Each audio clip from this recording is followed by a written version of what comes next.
rencontre d'aujourd'hui, c'est un séminaire d'évaluation d'un programme triennal qui a débuté de 2017 en 2019 pour évaluer un peu les activités que nous avons faites pendant 3 ans, pendant 9 pays, sur les conditions de travail dans le secteur des mines. Mais pour voir ensemble pendant une semaine quels ont été les résultats qui ont été obtenus, quelles ont été les difficultés que les syndicats ont rencontrées dans le secteur, quelles sont les perspectives que nous devons prendre ensemble pour les années à venir. Bon, le bilan, on n'a pas encore tiré le bilan, mais nous pensons que c'est un bilan positif parce qu'il y a des acquis. Bon, il y a beaucoup de travail qui ont été organisés. Il y a aussi beaucoup de travail qui ont été recrutés dans le secteur des mines. Je pense qu'il y a aussi une amélioration des conditions de travail.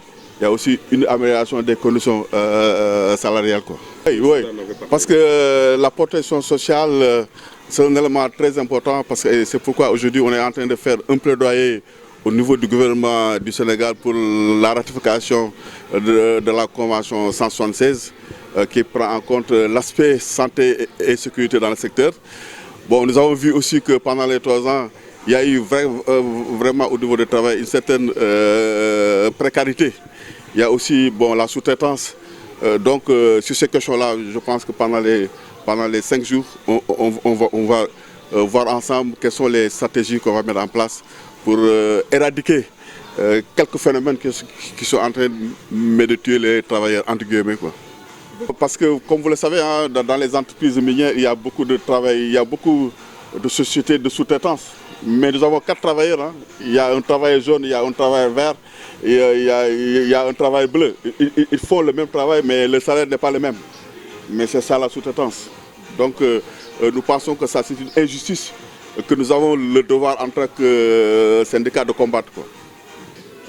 Effectivement, je viens au nom du ministre-président à l'ouverture de cet atelier continental, comme il vient de le dire. Il se trouve que l'Afrique se trouve de plus en plus comme un point d'attraction des investisseurs du monde entier, en raison effectivement de ses ressources minières.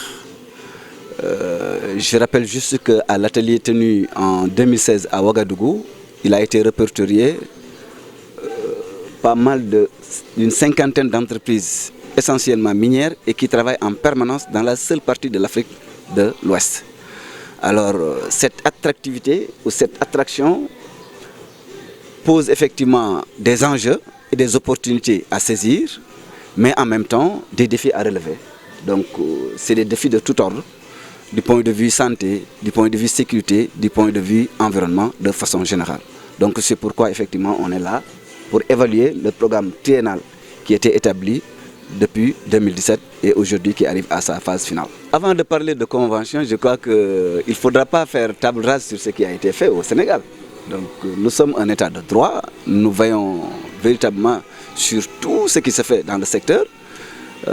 Personnellement, j'étais inspecteur régional du travail et de la sécurité sociale de Thiès pendant 5 ans. Donc ce n'est pas un hasard si on tient aujourd'hui cette rencontre au niveau de Thiès. Parce que c'est une zone essentiellement minière. Alors, sur le sujet, il y a bien des efforts qui ont été déployés et faits de façon concrète. J'en veux pour preuve, nous venons d'être dotés d'un nouveau code minier. C'était dans le souci d'un rééquilibrage, mais aussi de faire de sorte qu'aujourd'hui qu'il y ait un partenariat plus avantageux entre les différents partenaires que sont l'État, les investisseurs, mais aussi les communautés hautes.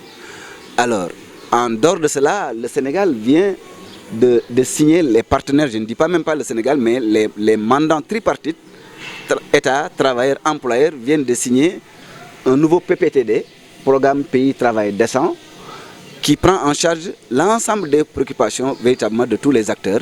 Et je crois que quand même dans ce sillage, il est possible de tout faire. Mais bien entendu, cela va se faire en étroite intelligence avec l'ensemble des partenaires que nous avons sur place.